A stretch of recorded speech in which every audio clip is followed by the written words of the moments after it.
Okay, well, it's 10 a.m. for Linda and I, and it's 1 o'clock in Ontario and 2 o'clock in Atlantic Canada. So, and whatever time it is for wherever you are watching us from. Greetings, everybody. I'm Dr. Deirdre Pickerel. I am the Dean of Student Success for York University Toronto Film School, and I am very pleased to welcome you to another Career Services webinar. I really hope we get good attendance and some good views because this is a critically important topic. We see so many students and actually job searchers in general that are forever looking on Indeed and Craigslist for jobs. But what is so important to understand and what Alexi is going to talk to you about today is that probably a good 80% of the jobs are never ever advertised. They're filled. Employers post job ads as their last resort. It's not the first place they go. And so Alexi's going to talk to you about that today. Because what it means is if you're relying only on job ads, Indeed, that kind of stuff, you're missing out on incredible opportunities. So you are joined today by Linda Folster, career advisor out here in British Columbia with me, Natalia Markman, who is in Ontario, and of course, Alexi Verikin, who is your host today. Collectively, these are your Yorkville University and Toronto Film School career advisors. These are the people that are experts in career services and supports, resumes, how to find jobs, managing your social media, and LinkedIn profiles, preparing for job interviews, and managing your career as well into the future, and a whole host of other topics we don't have time to talk about. They do a lot of stuff. So with no further ado, I'm going to turn it over to Alexi. I'm going to exit stage left. I'm leaving you in very capable hands. Alexi, have a great time. And I know you're going to be fantastic. And thanks so much for doing this. Such an important topic. Awesome. So see you later, everybody. Enjoy. Thank you, Deirdre, for the introductions. And I just want to welcome everyone to this webinar. And today we are going to be talking about accessing the 80% of the jobs that aren't advertised. We're going to be looking at this through a career exploration lens. So while we're still in school, while we're still trying to establish what our career options are going to be, this is something to start thinking about for that next step. If you're already graduated and starting to do your research now, crucially important. But we're going to be looking at this through the exploration side of things. Apologies. So a little bit about myself. So like Deirdre said, my name's Alexi Verikin. I'm one of the career advisors with Yorkville University, and I come with a background in the social work non-for-profit sector, focusing on youth employment. I've had about 8 years experience now working with various youth programs designed to help students 15 to 29 overcome their barriers, find meaningful employment, and start working towards their career, take that crucial step forward. It is something I'm currently passionate about and something that I do feel has a lot of value to society for it to actually help youth going through. So if you have any questions around that stuff, you could always contact us directly and we could go through it. But that is a little bit about myself. So during this webinar, we are going to be using a program called Mentimeter. It is fantastic for interaction. On your screen, you should be able to see the login and password.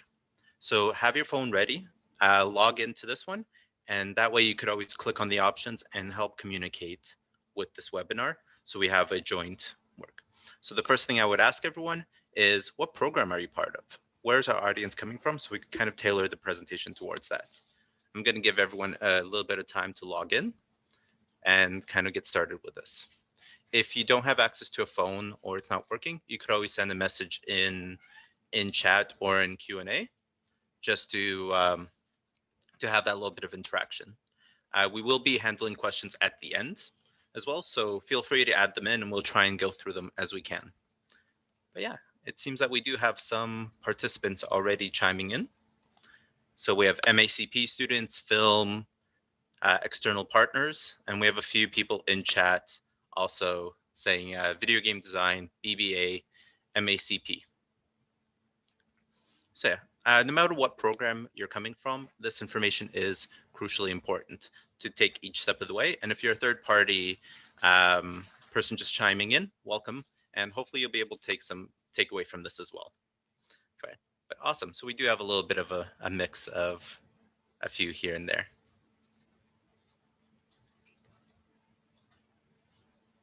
So the next question I'm going to ask is, what do you think is the most effective way to find a job?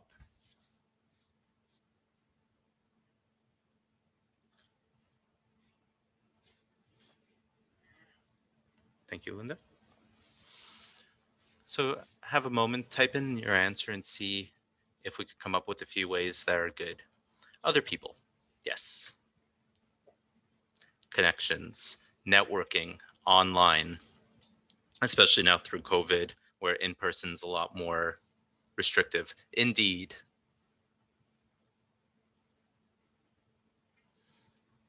Okay. So we got a few comments. So connections, network, other people, online. Those tend to be some of the more popular go-to ways to actually find work. We're going to go through a little bit about the different styles and why maybe only relying online might not be the best way to go about it, especially at the beginning. So we'll go through some of those. But in today's topics, what I do want to try and cover is the hidden job market. What is it? What does it mean? Labor market information, how to do research for your labor market to actually find out what you're getting yourself into, and how to build on your professional networks. Right, so you're better set for that.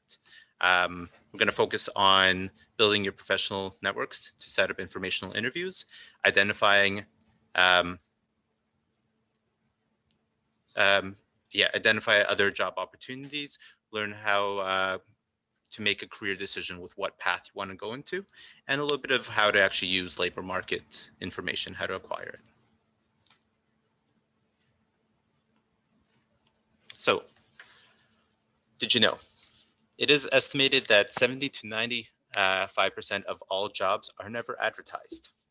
That the jobs that you see on job postings and refer to are just a small part of the overall pool of it. And frankly, if you are applying online and trying to find work, statistics show that you have about 4% success rate on getting that one application, going through the interview, and getting offered that job. Only 4%. So if you send out 100 resumes to different companies, you're expected to get about 4 positive results from that after spending all that time. So if that's the statistic, if only 5 to 30% of the overall jobs are advertised, and out of those only 4% success rate, how do we get to the rest of them? What is the steps we need to do to get into that side of things? And something like this, it's important to start planning now as a student. How do I bridge that? So now that I have the support of the school and I'm not on there by myself. So let's hear a little bit of feedback. So if most jobs are not advertised, how do employers fill them? Right? How else are they going to find clients if they're not advertising online or spreading the word that way?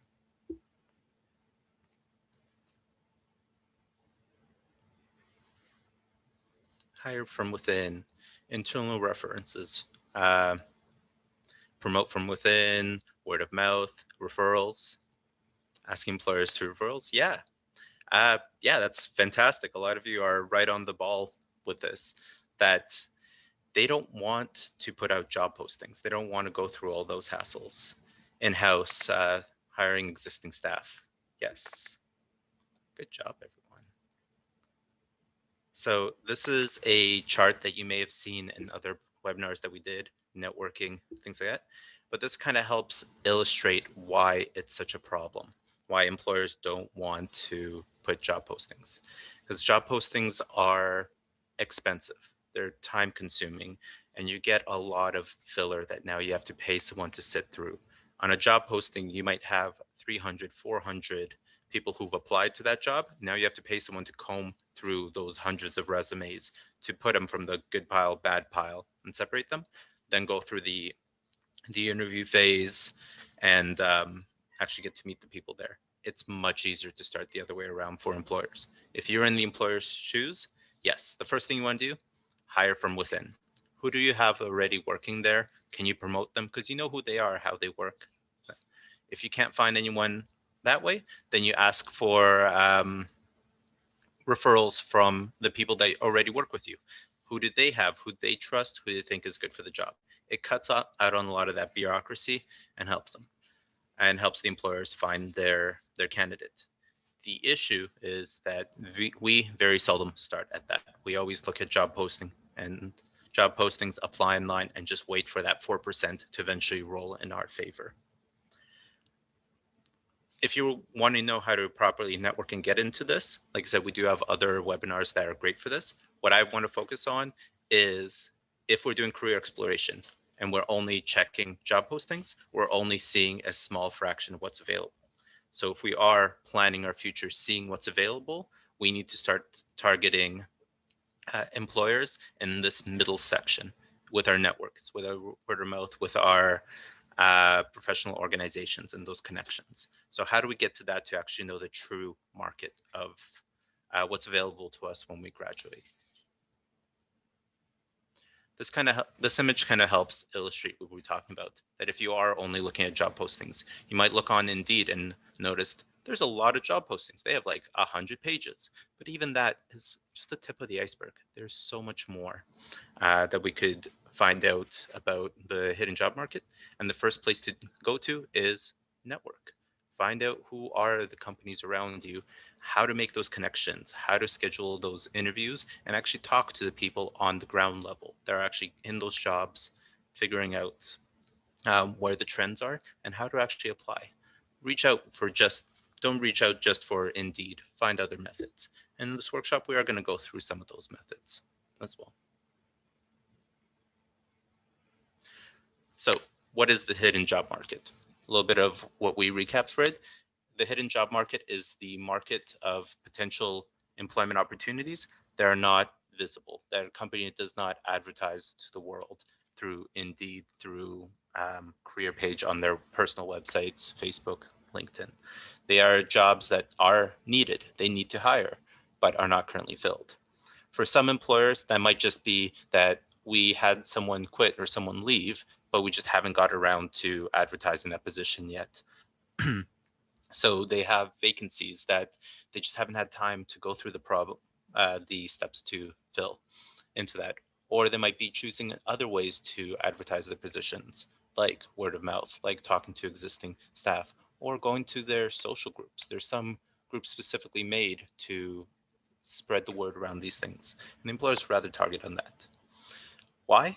It's easier, by far. They don't have to comb through 300, 400 resumes. If you're applying for jobs in the government, there might be 1,000, 2,000 resumes that now you have to comb someone through it. And on average, employers only spend about 5 seconds looking at them, good pile, bad pile. Then once they have the good pile, they might actually spend the 20 seconds, 30 seconds to actually read the resume.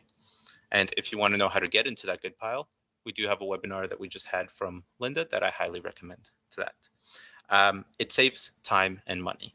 At the end of the day, convenient, saves time and money. It also mitigates the risks involved with hiring a new person off the street. If they're referred, then you have someone vouching for them, saying that yes, this is the right person. And if you trust your employees or your coworkers, then it stands to reason that you'll also give that trust to the person they recommend for it. And it's also easier to find a good fit towards that.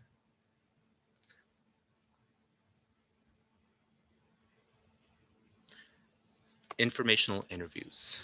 So how do we actually find out? How do we get into those companies that are advertising and actually find out what is the true labor market if all we see is job postings is just the tip of the iceberg? And that's through informational interviews. Actually calling the companies, talking to the people on ground level, and finding out what their day-to-day life is. What is the job market like? What is that position like? And if you're researching what career you want to go to post school, this is a great way to go about and actually find out exactly what you're getting yourself into. So an informational interview is a meeting that you arrange and lead. So if you've ever been on an interview where the person invites you, sits you down and asks you questions, this is the reverse of that. You talk to the employer, sit down with them, ask for their time, and ask them questions that you want to learn about that industry. And in my experience, successful people like talking about how they became successful. So it's always a good idea to contact that and kind of learn tricks to the companies. What is the type of work they do? Do they like their position? So it's a opportunity to get insight from experts, people who have been doing this for 15, 20 years. They have a lot of valuable information that they have learned from that. You get to tap into that and actually learn from them. It's also a chance for you to learn of what best fits your personality, right? That you might have this rosy view of the job while you're going through school, but you don't really know what is the day-to-day part of that. When you're actually talking to them and find out what is the grand scheme of their job, you might find out some of the things that were less enticing that you thought it was, or you might realize that, yeah, no, this is actually a really good fit and something that's worth pursuing, right? Certain jobs like even ours, on the surface, what you see is the webinars, the meetings, the public speaking side of things, but you don't see a lot of the paperwork, the case notes, the development and creation of these kind of things. And if someone's only judging you on that surface level, they will miss everything else that comes behind it. And a lot of industries are very similar to that. So a chance to learn about what fits your type of job. Informational interviews, cannot stress it enough, they are not job interviews. You are not talking to them about forcing a job interview and forcing them to hire. You're there just to find out about the market you're getting into. What are the ins and outs? What should I be aware of? What are the pitfalls? What are the benefits? What are the drawbacks? Do not go in there asking for work. Not the point of that. It's also a chance to add to your network, right? To actually build on the collection of people you have within that industry. And for some things like for film, very crucial to know of who you know and the steps you go to. And for employment in general, the more people you know, the easier it is to get to that middle step. That if you have a very good relation, if you had an informational interview and really connected with that person, ask them for a referral. Is there anyone else I could talk to? Is there anyone that would be interested in, that would be useful for me to know about? And that way you kind of build onto it. So when you do get into those fields, you have that strong base. Menti question. Has anyone here ever been on an informational interview? No.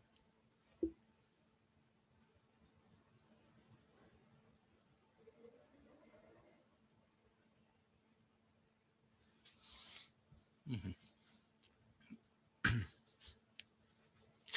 Yeah. Seeing a lot of no's isn't surprising.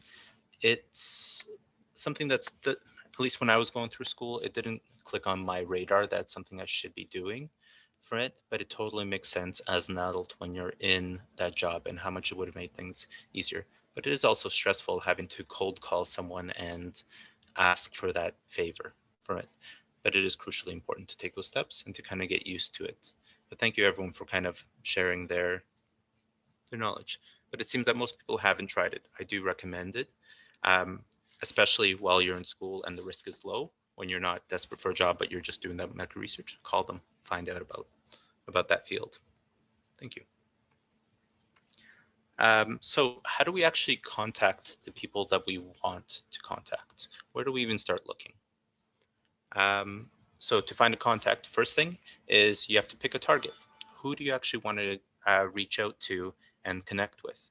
If you are in interior design, what are the big companies around that I potentially want to work at? Who are the hiring managers? How could I call them? If you're in film, what are the big studios that I could potentially work for? If you're in accounting, what accounting firms are around? So first, pick a target. Which companies you want to get to know. Next step is do your research. Actually log in, find their website, go to the contact page. If you know of a person's name, you could always look on LinkedIn or Facebook and see if you could find their professional side of things.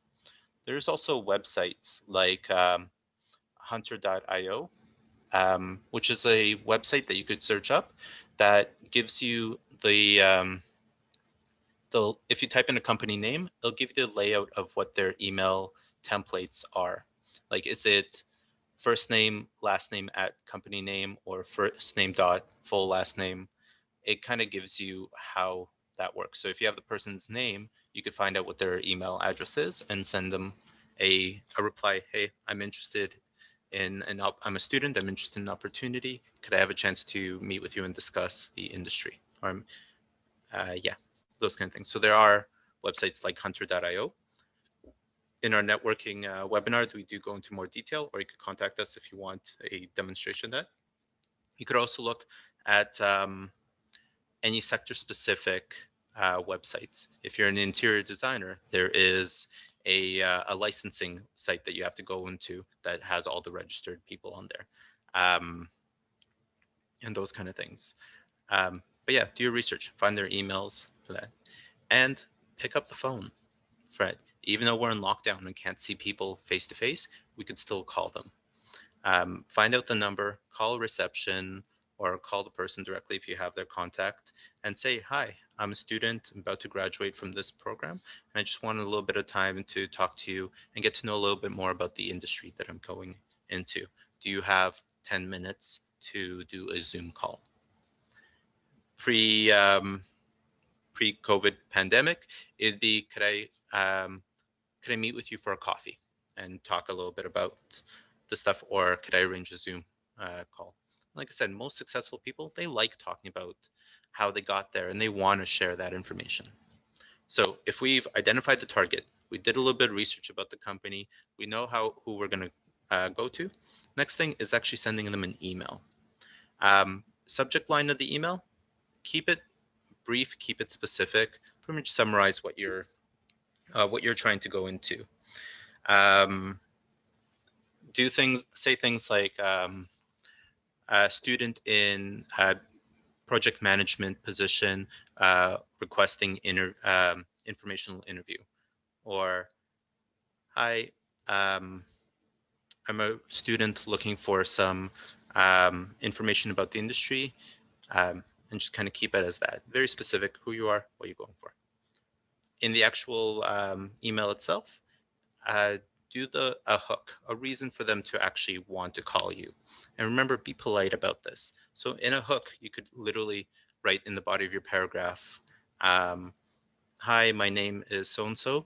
I'm currently in school for film and broadcasting, and I want to learn a little bit more about the industry that I'm going to. I have a passion in this, this, and this, and would love to learn more about that. So you could always include those kind of hooks of specifically saying who you are and why you're kind of worth their time. Once you have that, next step is the ask. Actually asking them, could I have 10, 15 minutes of your time for a Zoom meeting? Or can I meet you for a cup of coffee and discuss this? It's a nice way of saying, let me know when is okay with your schedule for us to meet and chit chat. Don't like demand a lot of time with them. You are asking for a favor. They are offering you this information to help you along, right? So this is not an obligation. And if you are aggressive about it, you may discourage them, or if you're way too direct. So in the subject, keep it simple. I'm a student looking for information, or I've always been interested in this environment and I'd love to learn more. In the hook, explain who you are and where you're coming from, and they ask, be polite about it, saying, I would treasure an opportunity to meet with you and discuss and find out more about the industry, and pick up the phone for it. If they say, yeah, no problem, call me at this point, call them at that point, at this time. Actually have those meetings. And if you do commit to meeting with someone, stick to it, right? Because they are scheduling time out of their busy workday to actually do this and talk to you.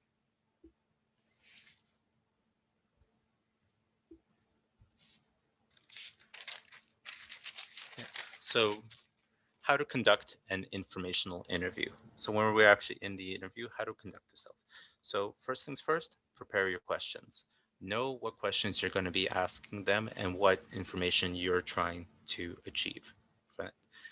Study the labor market to learn about trends. So actually know a little bit about the industry you're going into to show them that you are truly interested in that, and that you're not asking them simple questions that could just be Googled in a second, that you're actually asking something that only they could offer, and not just a a simplified Google search.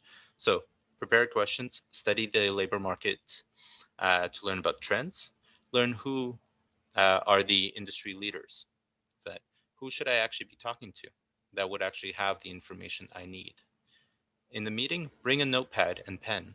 Actually record and take notes. They are sharing their information and it is valuable. So keep track of it to understand, to do follow-ups, or if they mention something really interesting that you should know about, write it down and keep a log of it. If you are going out in person for network, order business cards. Have some small thing that you could give them that would connect, offer your information to them. A full resume is cumbersome. If they're just going out, they might not be able to hold on to a large sheet of paper or fold it up or like that. Business cards are easy. You could either order them or you could print them and cut them out. So that's another way if you are in person. For the actual interview itself, arrive early or log in early. If we are scheduled to meet at 1 and you show up at 1:05, there's a good chance I've already moved on. By early, we mean 10, 15 minutes. If you are scheduled for 1 and you show up at 12, you force the employer into an uncomfortable situation where now they have to accommodate you. So 10, 15 minutes early, but make sure you're there, make sure you're prepared. Follow the script and go with the flow. If you have a set of questions, go with those questions. Their time is valuable. And if you're just rambling or kind of feeling like you're going off the cuff, it may hurt you in the long run. So follow your script. These are the things I want to talk about. This is the question I want to do. And when I say go with the flow, I mean read the room. If the person's very talkative, very open, and wants to share all this stuff, great. Lean into that. If you notice that they are accommodating but are pretty like tight for time, then don't waste their time with long-winded questions and be very direct with what they want to. Adjust to the scenario. Respect their time, friend. Be gracious because they are offering their expertise in that. And if someone's been working there for 10, 15 years, they have a lot of experience to offer. Even if they've only been working there for 1 year, they could let you know about some of the pitfalls that you might fall into. And follow up with a thank you. After our meeting, send them a quick thank you letter saying, hey, thanks for taking the time to meet with me. I really appreciate it. If there's anyone else you feel would be important for me to connect with, I'll be happy to reach out to them as well and kind of build on those connections that you have. So yeah, prepare your questions, show up on time, do your research, stick to the script, learn about the industry, and bring notes, take notes. Next Menti question. Fred, hopefully everyone has their phone. So what are some industry specific questions we can ask in an informational interview? So if we are going in there to find out about our industry, what are some important questions to ask?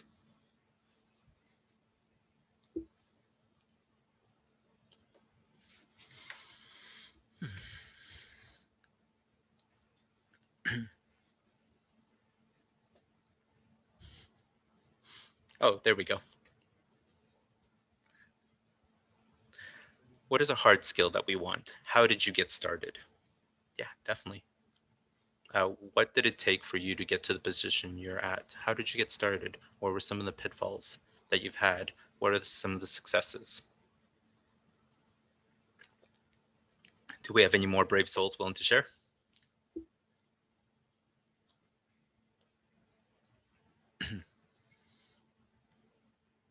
What is the hardest part of your job? Yeah, right. Who else can you connect? Yeah. What do you like best about your job? What do you like worst about your job? It's also set if you're going sector specific. So I'm just looking through chat. Where do you see yourself in 5 years? Where did you study?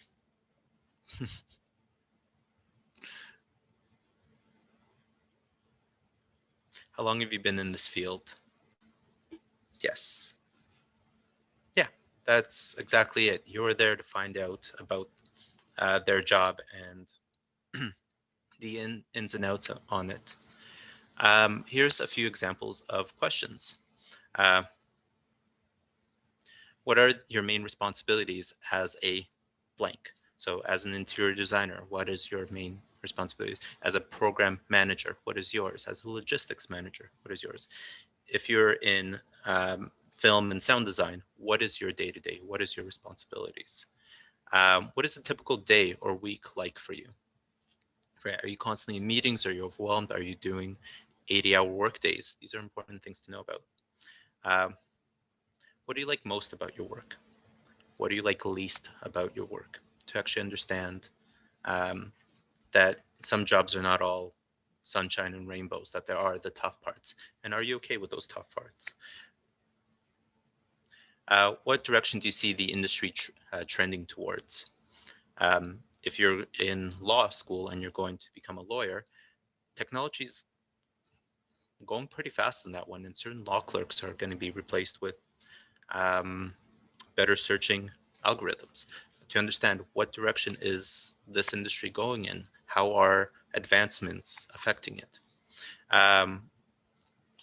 And if you are looking for a little bit of feedback on how to get a leg up on your competition when you're applying, you could even ask things like, what skills do you look for in a new applicant? Or what is the most effective strategies for seeking a position in your firm? Right? They might tell you that, look, we actually value being tech savvy to understand these software because right now it's really important. Or in this field, we actually need someone who also knows this, this, and this. So you kind of find out of what is important to them now. So while you're in school and still gaining your education, you kind of push towards getting those skills as well, right? Or when you are applying online and you talk to them and in an interview, you ask them, so what are some of the effective strategies of applying for a job in their field? They might tell you things that surprise you completely. Um, one of my friends actually works in a ministry position in the government, and he said, yeah, you could look online and apply to those job postings, but honestly, we don't hire from those positions. How we really hire is the people who contact us directly, arrange the chit chat, and if we like them in that meeting, we will streamline them through the application process. They'll effectively jump you in line. So for them, it is very much a networks thing of the informational interviews is how he got his government position because they get swamped with 2,000 resumes. And for them, it's much easier for the employer to just kind of skip someone through. So you could find tricks around that, or they might tell you that their computer algorithm really cares about keywords. Make sure your resume has this word, and this word. And that way you could kind of jump in the lead for that as well. Informational interviews, kind of the little final tips around it. Once again, this is not a job interview. You are not going to them for employment. You're going to them for research. Right? What is this type of job? What other industries could I apply to? What is a day-to-day? So you know what you're getting yourself into. It's also a way to make sure that this industry is a good fit for you. To understand what you're exactly getting into. Because like I said, from high school going into college or university, you have this idealized version of what your career wants to become. But when you're in there, you might learn something different. One of my close friends went to law school, got his law degree, and worked as a lawyer for about a year and hated it. Absolutely hated every minute of his day. Turns out what he really liked was not the law, it was the writing aspect of it. Now he writes scripts and stories for card games, board games, and things like that. He loves his job now. He wished he knew about it before investing the $100,000 into the education side of things. So when you're just getting started and you're really not too sure, reach out, make sure it's a good fit. When you're actually in the interview, listen more than you speak. Right? You're there to share, to gain their knowledge, not them to gain yours. Right? Ask them the question, listen to what they have to say, and have that kind of relation because you are valuing their information. There's no point in you taking up most of that time. And be positive. Smile. Show them that you're enthusiastic. Don't badmouth other companies as well. To keep everything positive in a positive trajectory. So when they view on their view on you will stay that way as well. Show them that you want to be there. Also show your knowledge and your research. Hey, I actually researched and noticed that this is the trend. Is this true? because they might be impressed by how much you already know. And even if they aren't hiring directly, they could refer you to someone they can that might be, or they'll be more willing to kind of share and build on that knowledge when they see that investment into, so you could have more rich experience. Ask for referrals. One of the best ways to build on your network is by by talking to someone already in the industry and see who they value as references from it. Thank you for taking the time to meet with me. I appreciate all the information you've given me. I'm actually still interested in finding out more about the industry. Is there anyone else I could talk to? And they could refer you to that and follow up to them. You might learn more about the industry than you expected, or learn something about a different industry.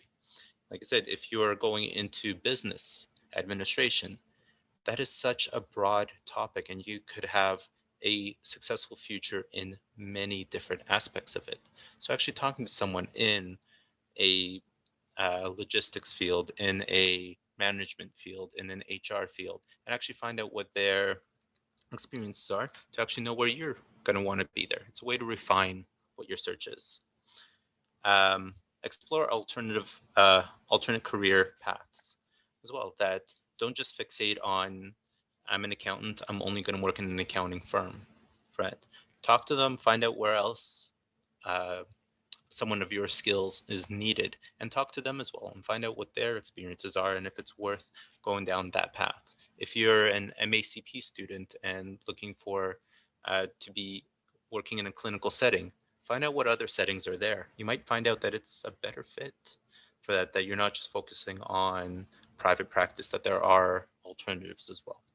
So it's a way to kind of build on those paths. And even something that you're not quite sure, like, do I want to go into that one or do I not? If you talk to someone, you might get reaffirmed of, no, actually, that was interesting. I don't want to do that. Then you know to take your career in a different path. Ask to stay connected and do so. You've built on those networks. Don't lose them. You put a lot of work into doing that. And the networks you make in your first year, second year, as you build on your experience and know where you're going, could be very valuable when you graduate. Hey, I contacted you 2 years ago. You provided me a lot of great information, and I actually finished my studies according to the information you gave me. I just want to reconnect to see if there's any opportunities or what is some advice to help me get a job in this field. That connection you made 2 years ago suddenly pays off when you're already graduated and ready to take those next steps, especially when you show them that you've taken their information to heart and actually work towards it. You might jump the line from that. So stay with those connections, build on them. Be gracious and send a thank you. And schedule follow-up meetings to learn more if you need to. Fred, like I said, you might have a really good relation with someone in that field and really have that connection. Build on it. Schedule a follow-up in a couple of months. Hey, I'm just checking in, want to see if anything's changed or I found about this, and kind of use them as almost a mentor. So if I want to know as many, is there any platform you could search for? Yeah, so there are actually a lot of different ways that you could find someone in your industry for it. So if you are trying to find out what companies are available to you, the easiest way would be to actually look online, see what companies are available. Go to Facebook, LinkedIn. You could also join social groups tailored to that specific industry and see what kind of job postings come around there or what companies are being discussed. There are also online databases. Things like Career Cruiser would have a database of different types of jobs for that. Or if you go to your local library, there's some of them will have access to Scott's Directory, which is a directory database of all registered companies that you could search a product like accounting and find out how many accounting firms are there, or biochemistry and find out how many labs are around, or film and find out how many studios. So there are ways to actually find those databases of the companies around and to know where to call.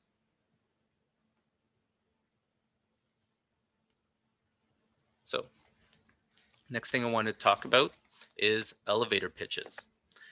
For those that may have not known what I've heard of an elevator pitch before, an elevator pitch is a way to sell yourself in about 15 to 20 seconds the basic concept is that if you're in an elevator ride from one floor to the other with the person you want to connect with, how do you sell yourself in the 15 seconds that the elevator is closed and you have their undivided attention? Right. This is something it's important to have and a way to kind of introduce yourself. There are a few things that you need to kind of address in those 15 seconds to make the most of that time. And it's something that's really good to practice, to have it under your belt as a go-to.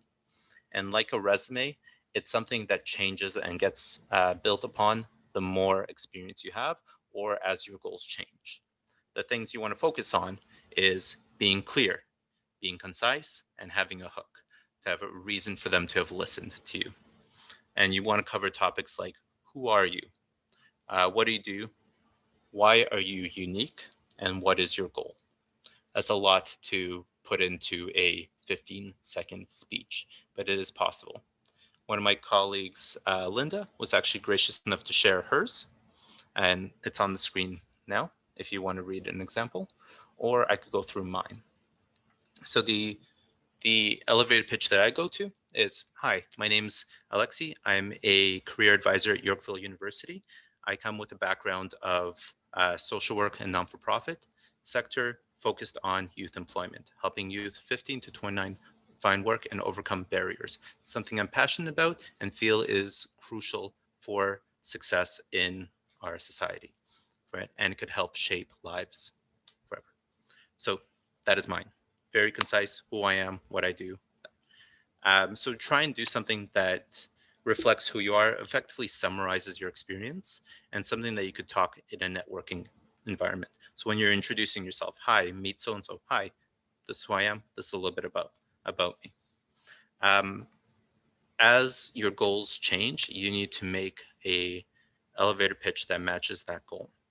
You could also, for me, I didn't have an ending to what I wanted to accomplish because that part changes.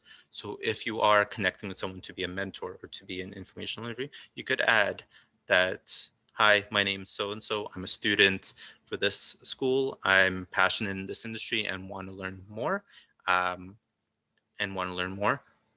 let me know if I could connect with you. For you kind of tie that into it. So what's unique about you? You're a student, you're passionate. So who are you? Your name. What do you do? I'm a student. What's unique about you? I'm studying this. I'm passionate about this. I want to learn more. What's your goal? I want to connect. So you try and make a speech like that. Practice it, refine it, time yourself. If you're noticing that it's taking you 40 seconds, 50 seconds, that is too long. Refine it, make it down to 15, 20 seconds. You may have a lot that you want to talk about and you want to go through it, but first you need to reel them into that conversation.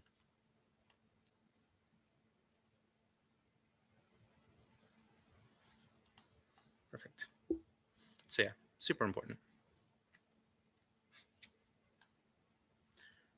So when we actually talk about the labor market, what we mean about the labor market, it is pretty much just that. What jobs are available, what employers are looking for jobs.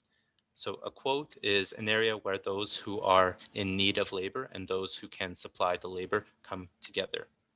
You could almost picture the labor market as your grocery store, that you have the suppliers, the people who make the apples, the oranges, bananas, what have you, and you have the consumers, people who actually go and buy them. In this metaphor, companies are putting out the jobs, they're putting out the produce. And us as employees, we are the consumers. We see what's available, we pick what we want and go from there and what's available. Like supply and demand affects that, it also affects the labor market. If there's a lot of jobs available out there in that field, then the barrier to entry is pretty low. We are hiring a ton of people, no problem, it's easier to get into that industry. If the supply of jobs is low, on the other hand, that there are very few jobs, suddenly the competition is higher for them. The price of entry is higher. But things like here in Ontario, we have Canada's Wonderland. Every year they have to hire 600 people. Because they have to hire a ton of people all at once, the barrier to entry, super low. You show up, yeah, you're more guaranteed for that. On the other hand, if you're going for biochemistry and need to work in the lab and there's 3 labs and the only way they're hiring is if someone quits or is no longer with us, then suddenly your chance of employment become a lot tougher. So part of the labor market research is to actually understand what you're getting yourself into, right? How hard is this job going to be? How hard is it for me to find a job later on? If I want to be a film director, okay, how many movies are being shot? What are my opportunities and where could I find work? If I want to work in a clinic um, for counseling, how many clinics do I have available to me? What are the job prospects? If I want to be an accountant, how many accounting firms? What are the companies? So you do that research and you try and find something that is either available that you know you're going to be able to get into, or if it's competitive, how to make myself competitive so I'm the first in line to get that apple. Or so treat the labor market as just that, supply and demand, and know what is the demand. Is anyone, so another Menti question. Are you currently doing any labor market research while in school? Yes, no, not sure, should do more, or I wish I had.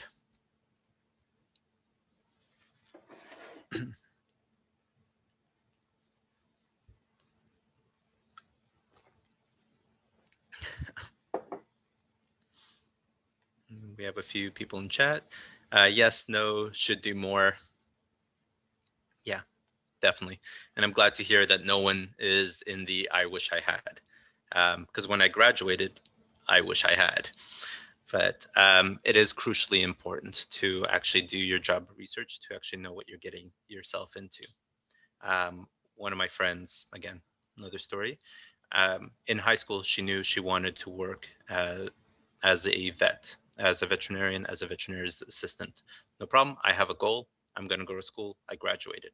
Then she started applying for jobs and that, and realized that the average salary for a job like that for a veterinarian assistant is $16 to $18 an hour, which unfortunately wasn't enough of a pay to get the lifestyle that she wanted for it. So she had to return back to school and retrained into something else, something that she wishes she did the research and found out more about that company, about the industry before doing that commitment.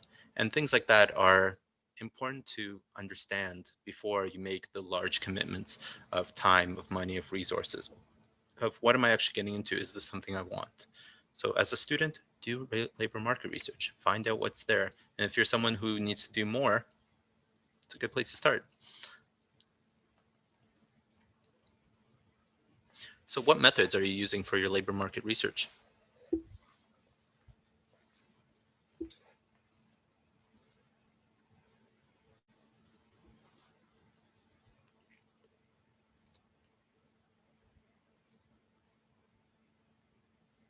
I'll give another second for some answers to come in.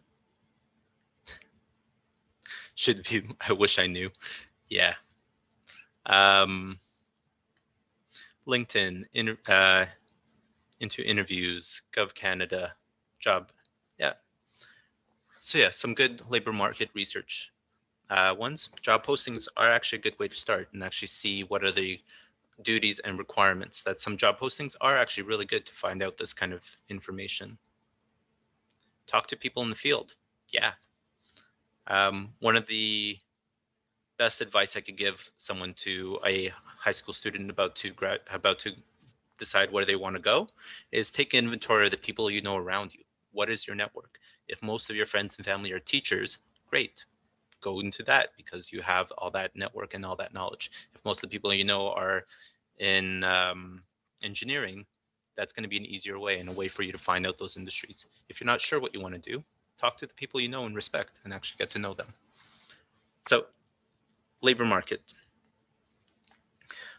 So conducting labor market research, the overall demand for the particular profession or industry. What is the overall demand? How hard is it going to be to find a job? Are there, like right now, if you're nursing, there's a ton of nursing jobs because of the current need for it. But if you're in entertainment, it might be a little bit harder now because of COVID. What is the current impact? What is the job availability? Um, How to stay current in your field. What are the trends? What directions are they going to? What knowledge do I need to be relevant over there? If it is shifting heavily to technology based, find out what that technology is, learn those programs for it. So learn what direction the field's going to and cater yourself towards that.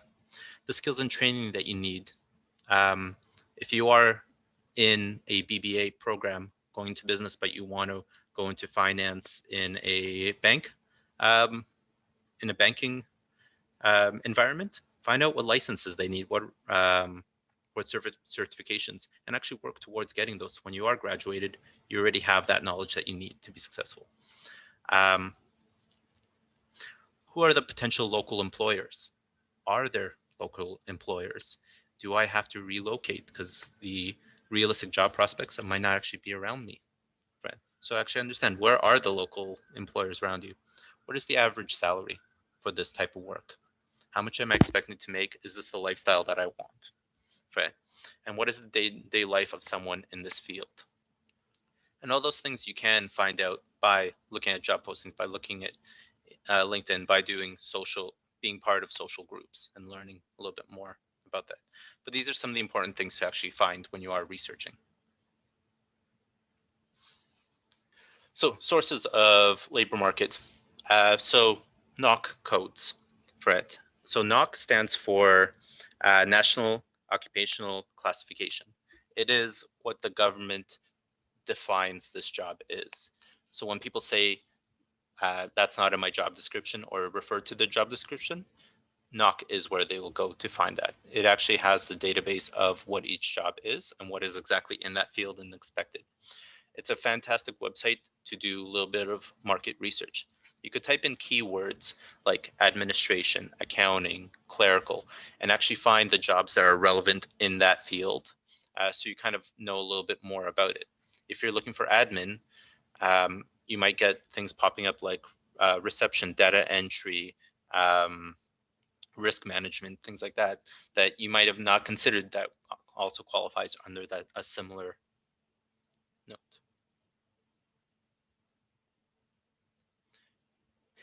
Video game designer.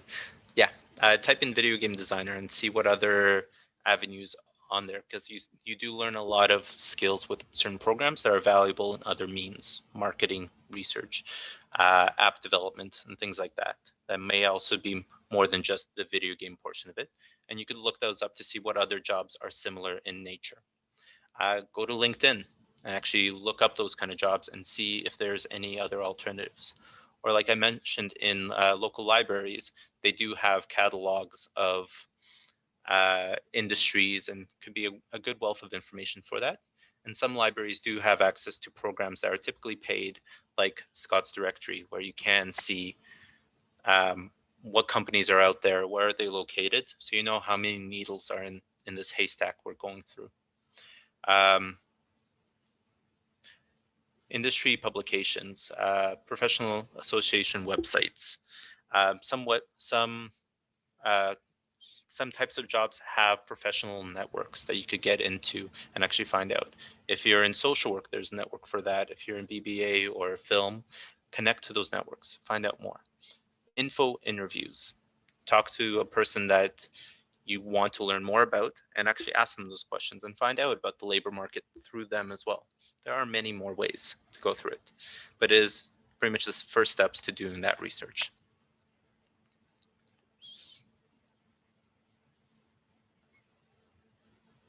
Yeah, so once again, stuff we covered on how do we actually use it. So know what the wide range of career options in my field. Make a career decision. After you do the research and understand what type you want to go into, make the decision. I want to focus on non-for-profits or environment or corporate or residential. See what you have access to, what is the range, and make the decision. I'm going to go into here. I have my goals. Let's do this. So that way you could refine your skills and actually aim towards that target and reach it a little better. You could also find additional things to put on your resume and cover letter that highlight the background that you've known. If you know that these technologies or these trends are important in the field, you could put it on your resume and tailor to it so it seems more powerful that way. Be prepared to discuss current trends during informational interviews or job interviews, that you could actually show the knowledge that you have there. And if I'm an employer interviewing someone and I have someone who's very knowledgeable in the field, they're going to jump up in rating in my eyes and maybe the deciding factor of actually sharing that knowledge, that you come with already a pre-understanding of this industry. And building your professional network. Join professional associations, go to meetup groups, join LinkedIn accounts, follow Facebook people, Instagram, or anything like that. If there's an industry or a person that you admire, follow them, join those groups, be involved in that field. If you're an interior designer, find one that talks about interior design trends and stuff like that, and you could learn a few things from other people's styles that you weren't too sure about. Or if you're in film or entertainment, if you're in video game design, same thing. Find associations and people in similar situations and share knowledge with them. There are also third-party service providers that could offer something similar to that as well. Both Natalia and I actually worked for a nonprofit called Tropicana Employment, and we had a network program specifically designed to help connect youth, anyone under 29, with a mentor or with a networking opportunity to talk to the people around you. We had panels of bank executives that shared their knowledge about the banking industry and things like that. You could find those groups by searching them up and just making yourself seen. Also very important, volunteer. Go into those, call up those companies, offer volunteering, and actually gain some hands-on experience. When you're just about to graduate, you might have a lot of academic understanding of the field that you want to go into, but you might not necessarily have the experience. And that is a huge hurdle to go through of how do I get a job without experience, but I can't get experience without a job. Hurdle that we have to go through. Volunteering is a great way to go into that. It gives you a sample of that work environment, gets you that experience to put on a resume, and lets you decide, yes, this is something I want to get into. No, this is not. Thank you. I volunteered here for a week. This is not the industry for me. Or I volunteered here for a week. I absolutely love it. That way you actually have that network and you actually get their internal messages as well. And seek out a mentor, someone that you respect in that field that you view highly, and talk to them. Find out how they got that step. Actually ask them if, could I use you as a mentor? Could I ask you some advice? And like I said, most successful people like sharing the steps they took to be successful. Professional associations. Yeah, like I said, network, training, certification, education. Google, LinkedIn, and Facebook, absolutely great opportunities for that. Review those sites, go into them, add it to your resume that you have this kind of background knowledge. And last thing I want to talk about is volunteering. And like I said, the importance of volunteering. You go in there, you learn about those jobs.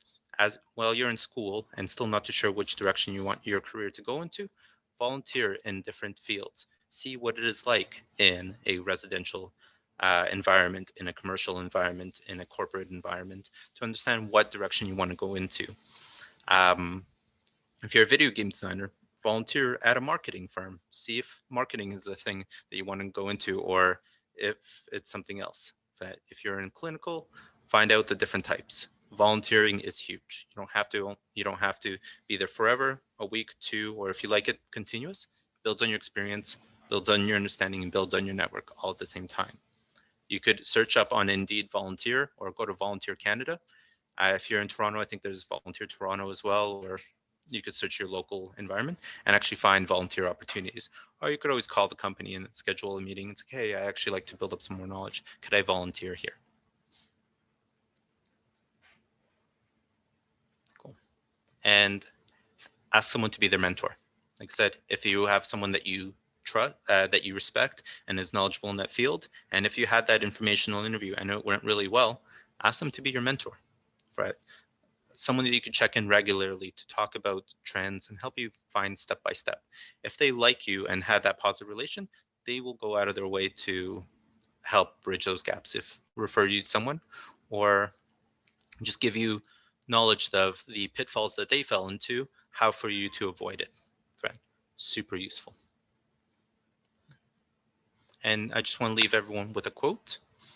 Courage starts when you show up and let yourself be seen. That it is courage to call and put yourself out there and introduce you to someone.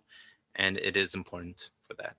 So I want to thank everyone for taking part in this webinar, and I hope there was some useful information. We do have a small Q&A section. So if you have any questions, feel free to post them and we're happy to take them on. And if you want to actually connect with the career services at Yorkville U or TFS, our emails are on screen as well. So you could always connect with us directly to that. So if you're in TFS, career service at torontofilmschool.ca. And if you're in Yorkville University, it's career services at yorkvilleu.ca. Thank you for your time. And I want to welcome my two colleagues back to the video. Thank you, Alexi.